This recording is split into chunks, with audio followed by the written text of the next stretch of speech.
오늘 우리에게 주시는 하나님의 말씀은 디모데후서 3장 16절 말씀입니다.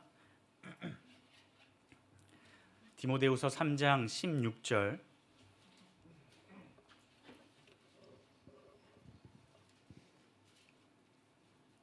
우리 한 절 말씀 함께 봉독하도록 하겠습니다. 모든 성경은 하나님의 감동으로 된 것으로 교훈과 책망과 바르게 함과 의로 교육하기에 유익하니. 아멘. 말씀의 자리를 사모함으로 또 오늘 예배 자리 가운데 나오신 성도님들을 주님의 이름으로 환영하고 축복합니다. 오늘 말씀을 통하여서 우리에게 말씀하여 주시는 그 은혜를 풍성히 누리는 시간이 되기를 간절히 소망합니다. 연초가 되면 많은 사람들이 신년 계획을 세웁니다. 올 한해는 내가 이 목표한 바를 반드시 이루겠다라고 목표를 하고 다짐하며 하나하나 실천합니다. 저도 매년 이 계획을 세우는 것 중에 하나는 좀 살을 빼고 건강한 몸을 만들어서 좀 신체적으로 멋진 몸을 유지하고 싶다라는 목표를 항상 세우곤 합니다. 잘 안 되기 때문에 매년 계획을 세우는 것 같습니다. 여러분은 어떤 계획을 올 한 해 계획하고 목표하고 계십니까? 교회에 다니는 사람들은 대부분 공통적으로 세우는 목표 중에 하나가 바로 올 한 해는 내가 성경을 1독 이상, 2독 이상 하겠다라고 결단하며 다짐합니다. 그런데 어떻습니까? 1년 동안 하루도 빠짐없이 성경을 꾸준히 읽어나가기란 참 쉽지 않은 것을 우리는 매년 경험하고 있습니다. 혹 작심삼일로 오늘이 이제 4일째 되는 날인데 위기에 놓여져 있지는 않으신지요? 오늘 말씀을 통해서 우리가 올 한 해 이 성경 읽기를 목표로 하고 또 아직 그 목표를 세우지 않으셨다면 이 하나님의 말씀인 성경을 읽기를 목표로 삼아서 올 한 해 하나님의 말씀을 꾸준히 읽어나가는 우리 모두가 되기를 간절히 소망합니다. 우리는 교회에 다니면서 이 말씀과 기도에 대해서 계속해서 들어왔고 또 듣고 있으며 앞으로도 들을 것입니다. 교회에서는 왜 그렇게 말씀과 기도를 강조하고 있는 것일까요? 그만큼 이 말씀을 읽는 것과 기도하는 것이 중요하기 때문입니다. 말씀과 기도를 통해서 하나님의 뜻을 깨닫고 그 깨달은 말씀 가운데 순종할 수 있기 때문에 계속해서 교회에서는 말씀과 기도를 강조하는 것입니다. 그렇다면 성경은 어떤 책일까요? 오늘 말씀을 통해서 이 성경이 어떤 책인지 함께 살펴보고자 합니다. 첫째로 성경은 하나님의 감동으로 된 책입니다. 하나님의 말씀인 성경은 하나님의 감동으로 쓰여졌습니다. 오늘 본문 말씀에 보면 이렇게 말씀하고 있습니다. 모든 성경은 하나님의 감동으로 된 것으로. 하나님의 감동으로 되었다라는 것은 성경이 하나님의 영이신 성령님에 의해서 기록되었다라는 것입니다. 성경은 약 40명의 저자들이 오랜 시간에 걸쳐서 기록하였습니다. 하지만 성경은 이야기와 우화 또는 신화와 같은 책이 아닙니다. 또한 하나님에 대한 인간적인 생각을 각자의 생각대로 정리한 것이 아닙니다. 그들은 자신들의 생각과 경험을 그들의 뜻에 따라서 그들의 경험을 바탕으로 단순하게 기록하지 않았습니다. 성경의 참된 저자이신 성령님께서 그 책을 기록하도록 도와주셨기 때문입니다. 그래서 그들은 성령님의 인도하심을 따라 하나님의 뜻을 기록하였습니다. 물론 성령님께서는 그들의 상황과 환경, 그들의 처한 상황 안에서 그들을 통하여 말씀하셨습니다. 자신들의 개인적이고 역사적이며 문화적인 그 맥락 속에서 성경을 기록하게 하셨습니다. 즉 각각 다른 배경 속에서 그들의 지능과 또 재능과 언어와 또 문체를 사용하여서 성경을 기록하게 하였습니다. 하지만 결국 그들은 하나님께서 말씀하시고자 하시는, 하나님께서 기록하고자 하신 그 하나님의 말씀을 기록하게 하셨습니다. 성령님께서 하나님의 뜻을 각각 다른 성경의 저자들을 통하여서 전하고 있는 것입니다. 성경의 저자가 성령님이시기에 우리가 기억해야 할 사실이 무엇일까요? 베드로후서 1장 20절에서 21절 말씀에 보면 이렇게 말씀하고 있습니다. 먼저 알 것은 성경의 모든 예언은 사서로이 풀 것이 아니니 예언은 언제든지 사람의 뜻으로 낸 것이 아니요 오직 성령의 감동하심을 받은 사람들이 하나님께 받아 말한 것임이라. 이처럼 하나님의 말씀인 성경은 성령님의 감동하심을 받은 사람들이 하나님의 뜻에 따라 기록하였습니다.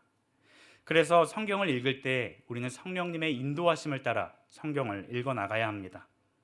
그런데 그렇지 못한 경우들이 우리 주변에는 참 많이 있습니다. 바로 이단들이 그러한 경우인 것이죠. 자신이야말로 하나님의 아들이며 또 자신들이야말로 하나님께서 보내신 참 선지자, 참 제사장이다 말하며 자신들을 신격화합니다. 성경의 말씀에 비추어 본다면 그들의 그러한 말이 참으로 어리석은 한심한 말이지만 성경을 제대로 이해하지 못하고 성령님의 감동하심을 따라서 성경을 읽어나가지 못한다면 그 미혹에 쉽게 빠지게 됩니다. 그래서 더 많은 이단들이 나타나고 더 많은 사람들이 미혹된 채 살아갑니다. 그래서 우리는 하나님의 말씀을 바르게 이해하고 바르게 믿고 살아갈 수 있어야 합니다. 여기서 또 한 가지 주목해야 할 사실은 모든 성경이 하나님의 감동으로 기록되었다라는 사실입니다. 본문에서 바울이 말하는 이 모든 성경은 1차적으로는 구약 성경을 가리킵니다. 당시 구약 성경은 이미 완성된 책이었기 때문입니다. 그러나 더 나아가서 오늘날 우리가 보고 있는 신약 성경 또한 하나님의 말씀으로 우리는 믿고 나아가야 합니다. 성경을 연구하는 학자들 중에는 모든 성경이 하나님의 감동으로 되었다라는 이 사실을 부인합니다. 성경이 하나님의 말씀인 건 맞지만 모든 성경이 하나님의 말씀이다라는 이 사실을 부인하는 경우입니다. 과학적으로 증명할 수 없는 성경의 내용들, 또 사람의 이성적인 생각에 따라서 하나님의 말씀을 온전히 받아들이지 않는 경우입니다.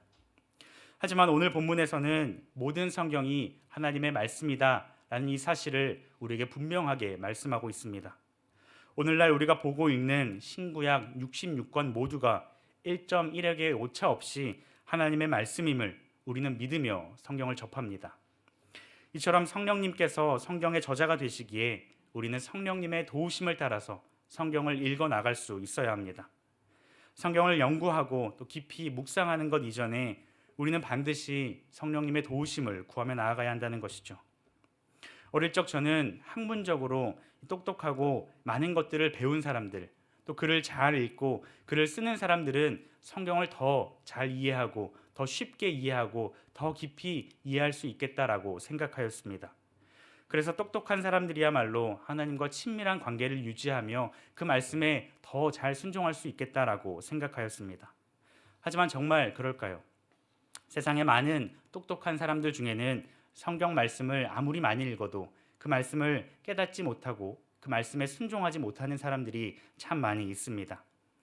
이들은 당연히 그 성경의 말씀을 하나님의 말씀으로 믿지 않기 때문입니다. 성령님의 도우심을 받고 인도하심을 받는 자만이 오직 성경을 읽고 깨닫고 믿게 되는 것입니다.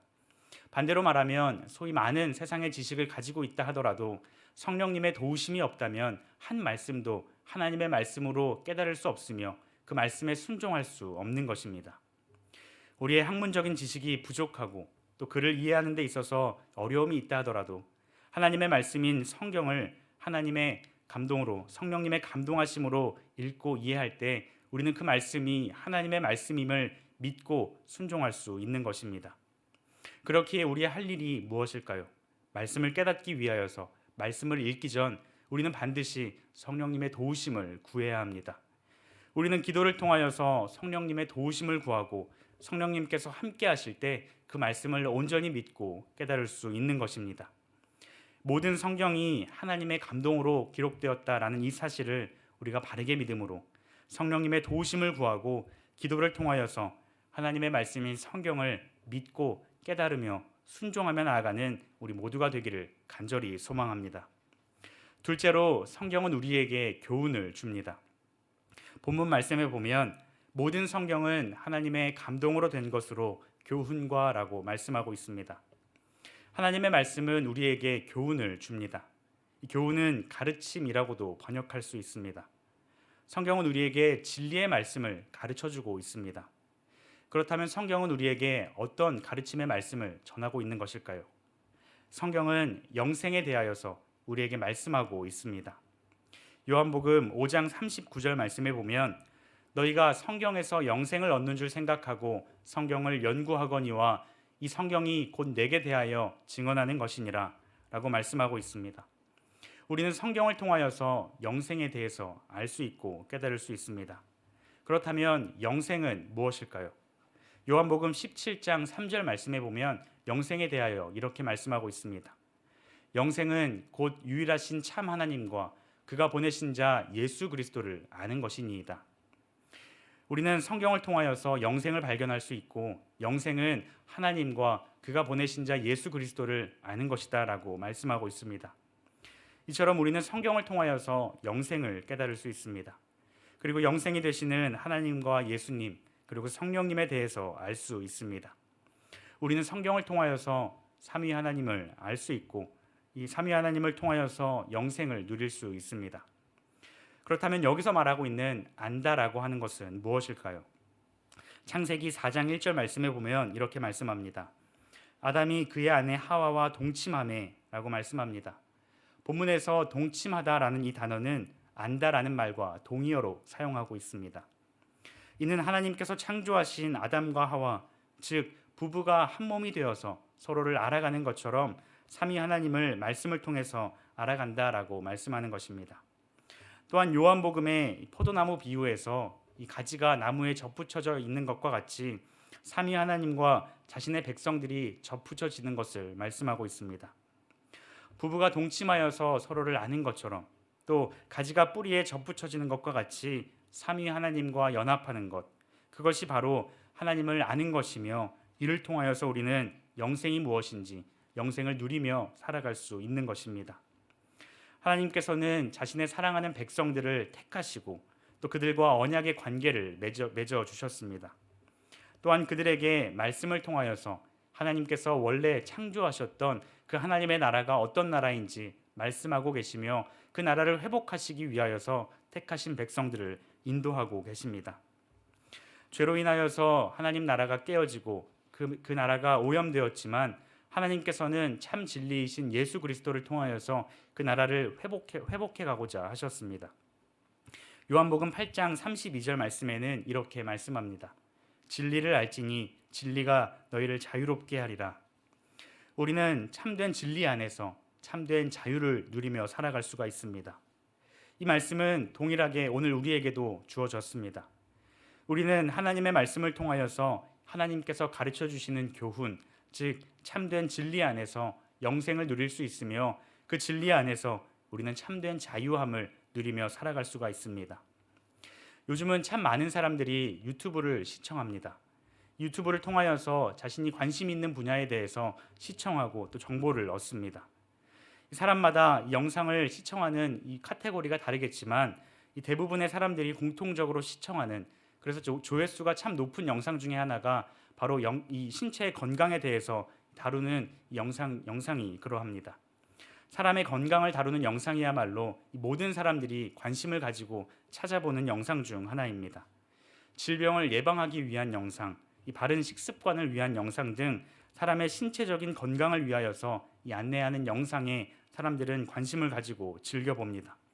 물 한 모금을 마시더라도 또 한 걸음을 걷더라도 무엇이 건강한지 사람들이 관심을 가지고 찾아본다는 것이죠. 그만큼 자신의 신체적인 이 정신적인 건강에 대해서 사람들은 많은 관심을 두고 있습니다. 그런데 정작 우리는 우리의 영적인 건강에 대해서는 얼마나 많은 관심을 두고 있습니까? 영적인 건강을 위해서 여러분은 어떤 노력을 하고 계십니까? 유튜브의 영상을 찾아보는 것처럼, 아니 그보다 더 중요한 영생을 위한 이 안내서인 성경을 우리는 가까이 할 수 있어야 합니다. 하나님의 말씀을 통하여서 우리의 영적인 상태를 점검하고 또 영적인 건강과 성장을 위하여서 우리가 어떻게 나아가야 하는지 우리는 성경을 통하여서 알 수 있는 것이죠. 무엇보다 영생을 위한 길이 오직 하나님의 말씀이기에 그 안에 담긴 진리 되시는 예수님을 우리는 발견할 수 있기에 우리는 하나님의 말씀을 계속해서 읽고 묵상해야 하는 것입니다. 말씀을 통하여서 주신 그 교훈으로 말미암아서 우리 삶 가운데 영생을 풍성히 누리며 하나님과 함께 하심으로 자유함 가운데 살아가는 우리 모두가 되기를 주님의 이름으로 축복합니다. 세 번째로, 성경은 책망과 바르게 함을 줍니다. 우리는 성경을 통하여서 책망을 받을 수 있습니다. 책망이라고 하는 것은 죄를 짓는 자들을 꾸짖으시는 것입니다. 창세기 3장에서는 뱀의 유혹으로 말미암아 아담이 하나님 앞에서 범죄하였습니다. 하나님의 말씀에 불순종하는 죄를 범하는 장면이 기록되고 있습니다. 하나님 앞에서 그들은 죄를 짓게 되었습니다. 이로 인하여서 하나님의 형상대로 창조된 사람이 하나님과 영원한 관계를 유지하며 행복 가운데 살았던 그 사람이 그 모든 관계가 깨어지고 죄 아래로 들어가게 되었습니다. 하나님께서는 죄인된 사람들을 책망하셨습니다. 즉 죄가 무엇이며 그 죄의 결과가 무엇인지를 분명하게 말씀하여 주셨습니다. 또한 동시에 하나님께서는 안타까운 마음, 애타는 마음으로써 훈계와 징계, 또 견책으로서 자신의 백성들에게 나타나십니다. 하나님 아버지께서는 우리를 사랑하셔서 우리에게 책망하고 계십니다. 우리가 살아가면서 짓는 수많은 죄로부터 우리가 돌이키도록 하나님께서는 우리에게 찾아오셔서 말씀으로써 책망하고 계십니다. 단순히 죄를 짓는 우리를 미워하셔서가 아니라 우리가 하나님으로부터 돌이킬 수 있도록 우리를 책망하시는 것입니다. 구약 성경 사사기에는 많은 사사들이 등장합니다. 이 사사들은 하나님 앞에서 죄를 짓는 백성들에게 찾아가서 하나님의 메시지를 전하고 죄를 범한 그들에게 심판을 경고하며 또한 하나님의 구원의 손길을 전하고 있습니다. 하나님께서는 사사들을 통하여서 그들을 책망하시지만 또한 동시에 그들을 구원하고자 하십니다. 사사기뿐만 아니라 성경에 나타난 이 많은 성경의 인물들은 하나님의 책망하심을 말씀하며 동시에 하나님의 구원하심을 말씀하고 있습니다. 오늘 우리 또한 마찬가지입니다. 성령님께서는 우리가 성경을 읽고 또 묵상하는 가운데에 우리의 마음 가운데 찔림을 허락하여 주십니다. 죄의 길로 가고 있는 우리의 삶을 우리 스스로 돌아볼 수 있도록 성경 말씀을 통하여서 우리에게 말씀하여 주시는 것이죠. 하나님의 뜻이 아닌 내 뜻대로 살아가고 있는 우리의 잘못된 모습들, 죄의 길로 걸어가면서도 그것이 죄인 줄 모르는 그 잘못된 길에 서 있는 우리의 모습들을 하나님께서는 깨닫게 하여 주십니다. 또한 하나님께서는 말씀을 전하시고 가르치시는 목사님을 통하여서 우리에게 연약한 부분들, 또 우리가 책망받아야 할 부분들을 주일 설교 말씀을 통하여서 말씀하여 주십니다. 이에 대한 반응은 크게 두 가지로 나타날 것입니다. 먼저 설교 시간 또는 훈련 시간을 통하여서 우리에게 말씀을 주실 때에 우리가 그 말씀을 사랑함으로, 그 말씀을 사모함으로 감사히 받아들이는 것입니다. 그럴 때 하나님께서는 우리의 죄된 모습들을 바르게 깨닫게 하시며 죄로부터 돌이킬 수 있도록 은혜를 허락하여 주십니다. 하지만 또 다른 부류의 사람들은 어떠합니까? 목사님께서 우리에게 말씀을 주실 때에 우리는 그저 목사님께서는 나를 미워하시는구나 생각하며 그 말씀을 하나님의 말씀으로 받지 아니하고 계속해서 잘못된 길로 나아가는 자들입니다. 이러한 자들은 자신들의 죄를 돌아보지 못하고 계속해서 그 죄의 길로 걸어갈 뿐입니다. 하지만 우리는 말씀을 통하여서 우리를 향하신 하나님의 놀라우신 사랑하심을, 그리하여서 우리를 죄로부터 돌이킬 수 있도록 마음의 찔림을 허락하시는 그 마음을 우리는 감사히 받아들일 수 있어야 합니다. 오늘 나의 죄의 모습들을 하나님께서는 깨닫게 하시고 돌이키도록 말씀하여 주십니다. 본문에 사용된 바르게 함이라는 말은 문자적으로 다시 정돈하다라는 뜻을 가지고 있습니다. 흐트러졌거나 또는 구부러진 것을 바르게 편다라는 것을 의미하고 있습니다. 성경은 죄로 말미암아 파괴된 이 하나님과의 관계를 회복하는 원리가 무엇인지를 우리에게 말씀하여 주십니다. 창세기 3장 15절에는 그 약속을 어떻게 회복하시는지를 말씀하고 계십니다. 창세기 3장 15절에 내가 너로 여자와 원수가 되게 하고 내 후손도 여자의 후손과 원수가 되게 하리니 여자의 후손은 내 머리를 상하게 할 것이요 너는 그의 발꿈치를 상하게 할 것이니라 라고 말씀하고 있습니다. 죄로 인해서 하나님과의 관계가 끊어진 그 모든 관계가 흐트러지고 구부러진 그 모든 관계를 하나님께서는 회복하시고자, 그 관계를 바르게 하시고자 예수님을 이 땅에 보내주셨습니다. 이 땅에 오신 예수님으로 말미암아 우리는 하나님과의 끊어진 관계를 온전히 회복할 수 있는 것입니다. 참된 교훈의 1차적인 영향은 거짓 가르침에 대한 거부이며 더 나아가서 죄로 인하여서 흐트러지고 구부러진, 그리하여서 완전히 깨어진 하나님과의 관계를 온전히 회복하는 것입니다. 하나님의 책망하심과 또 바르게 하심을 통하여서 오직 예수 그리스도를 믿음으로 하나님과 온전히 회복하며 온전히 연합하는 우리 모두가 되기를 간절히 소망합니다. 마지막으로 성경은 의로 교육하기에 유익한 책이라 말씀하고 있습니다.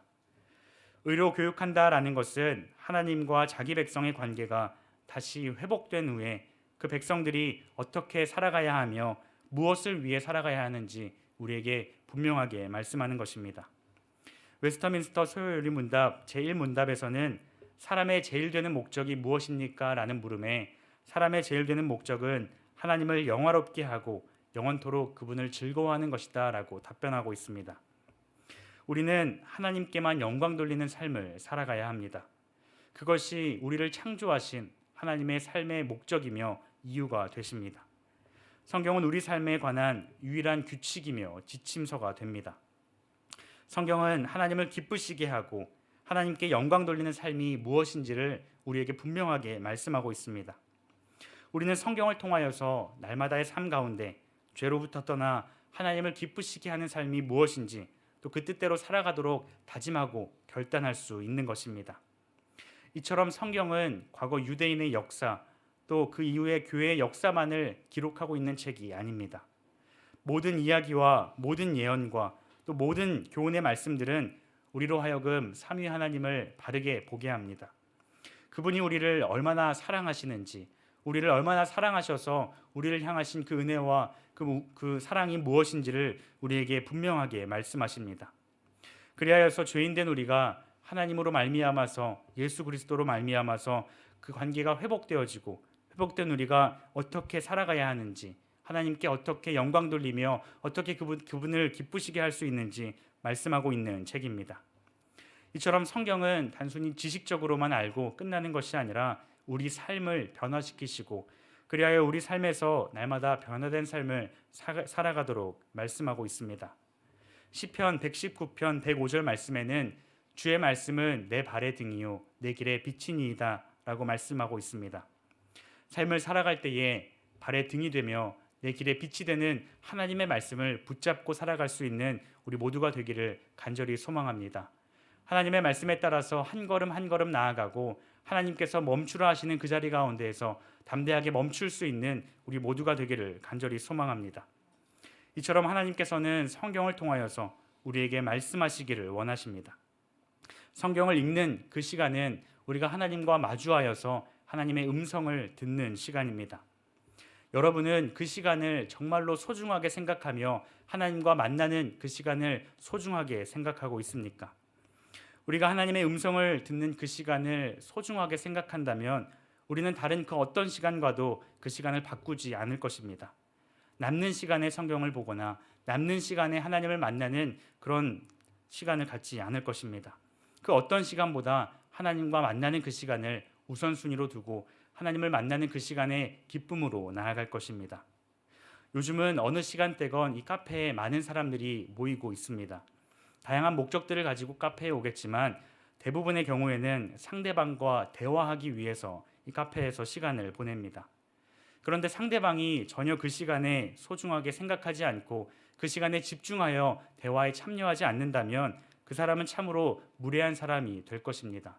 앞에서 상대방이 1대1로 대화하고 있는데 이어폰을 꼽고 있는다든지 딴 생각을 하며 핸드폰으로 영상을 보고 있든다든지 하게 된다면 그 대화는 더 이상 지속되지 않을 것입니다.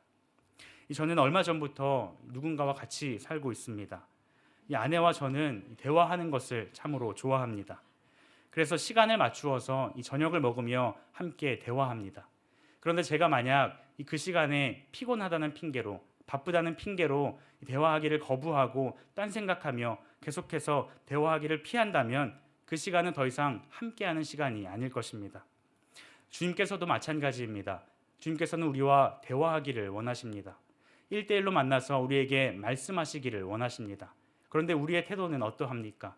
삶에서 피곤하다는 이유로, 삶에서 지쳤다는 이유로, 너무 힘들고 어렵다는 이유로 하나님과 마주하는 그 시간을 계속해서 미루며 딴 생각하며 우리는 그 시간 가운데 사모함으로 나아가지 않을 때가 얼마나 많이 있습니까? 하나님께서는 계속해서 그 자리에서 우리를 기다리고 계시며 우리와 말씀하기를 원하시는데 우리가 계속해서 그 자리를 피하며 하나님과 대화하기를 원치 않는다는 것입니다.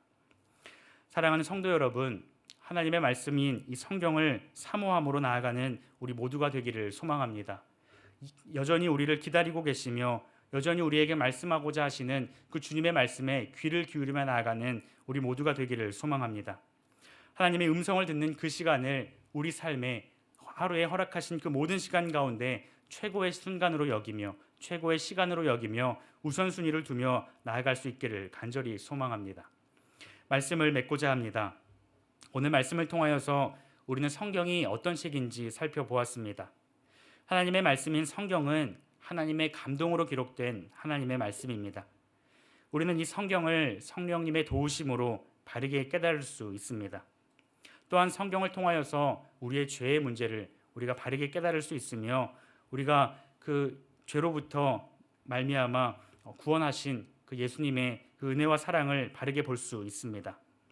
이처럼 성경은 삼위 하나님을 말씀하고 있으며 삼위 하나님을 알고 믿음으로 우리는 영생을 누릴 수 있습니다.